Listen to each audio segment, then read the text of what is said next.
Hello and welcome to TVS News at 5. It's Saturday, September 18. I'm Douglas Elliott and let's begin with our top story.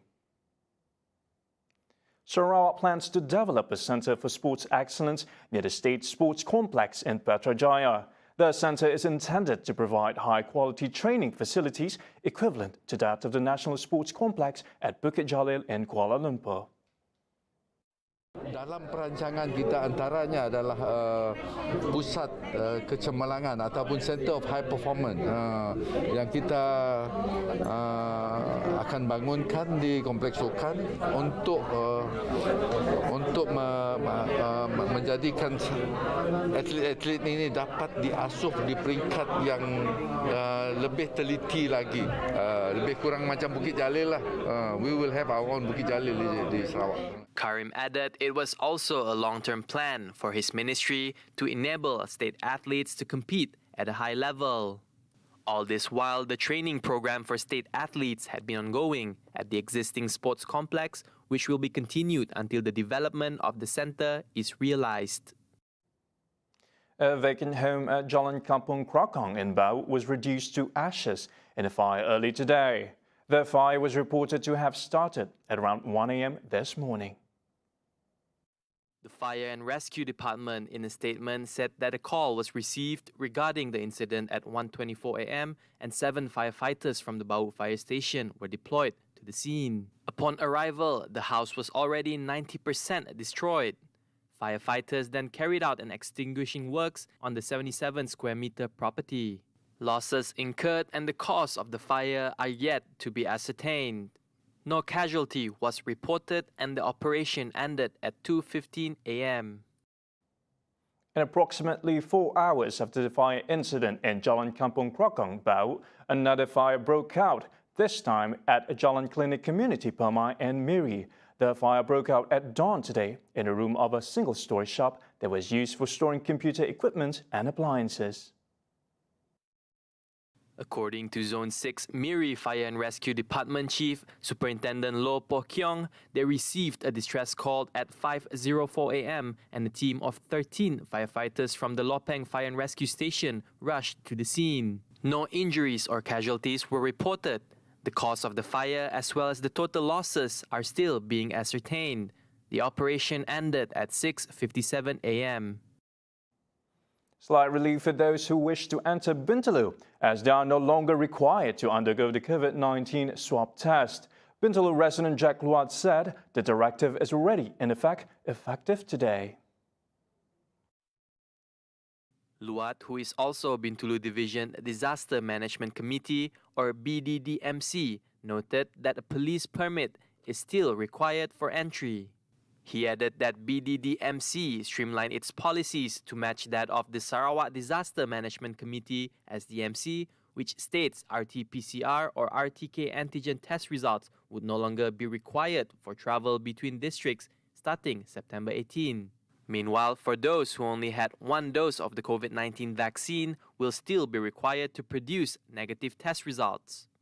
Before this, BINTULU was the only division in the state that required individuals to produce a negative result on their COVID-19 tests before entering. Following the announcement of the new guidelines for admission to Sarawak, the Malaysian Civil Defence Force remains ever ready to enforce tighter monitoring in addition to stricter controls at the Kuching International Airport. According to KIA Admission Supervising Officer Lieutenant Nur Fakrulzi Abdul Taib, his team is responsible for ensuring that people who do not meet the requirements are brought directly to the quarantine center. Among the failures to meet the requirements for a quarantine release are incomplete vaccine doses and individuals entering Sarawak from abroad, where the original guidelines are still maintained. To ensure a smooth implementation in accordance with the new guidelines, 8 civil defense personnel will be assigned according to the flight schedules, and they will ensure that an individual's release letter is in accord with their MySejahtera status. Meanwhile, Liu Tai-san said his journey back to Sarawak had been smooth sailing, albeit the new guidelines. Very smooth, very smooth. Yeah, I think all the procedure are okay. There are some hiccups. I think some customer a bit impatient. I think probably due to misunderstanding on the procedure. Probably the procedure need to be clarified. On the plan also, I heard many were saying the SOP was changed almost every day. Yeah, but I think to us it's quite okay. But we need to visit the SMDA's website. We check online before we buy tickets. Faizul Ikram, on the other hand, advised anyone who wishes to enter Sarawak to fully understand the new guidelines and standard operating procedures before booking a flight ticket. Additionally, discipline among passengers is of the utmost importance, considering that there are still some who do not practice social distancing while waiting for the documents to be screened.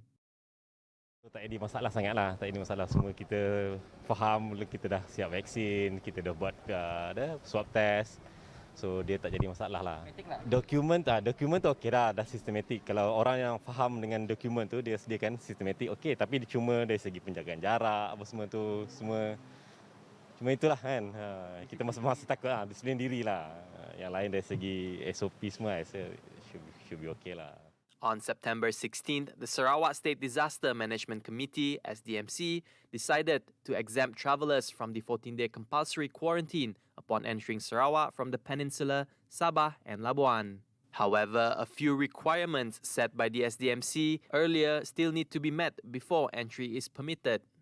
Among the requirements are full vaccinations, negative RT-PCR test results that are valid for 3 days, and police permits.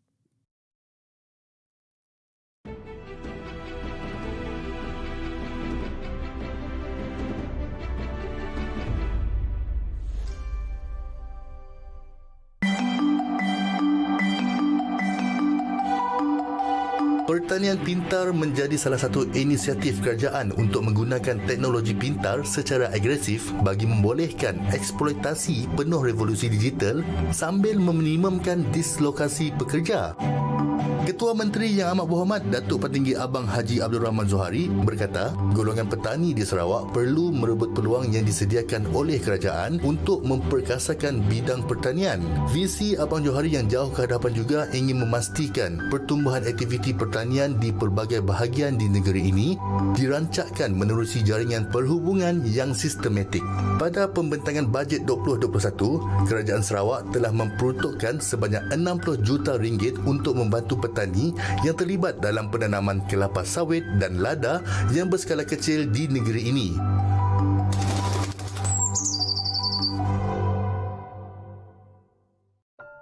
Kau tak rindu ke dekat mak kau kat kampung? Lama aku tak kisahlah. Mak aku faham aku sibuk kerja dekat sini. Anak mak tak macam Nisa. Nisa anak orang lain. Sejak bekerja di bandar, Borhan telah mengabaikan kebajikan ibunya sendiri. Alisa pula menjadi anak angkat kepada Mak Ton. Adakah Borhan akhirnya akan sedar dan kesal dengan perbuatannya itu? Saksikan Sentuhan Kasih Sabtu ini 9 malam hanya di TVS saluran 122 Astro dan My TV.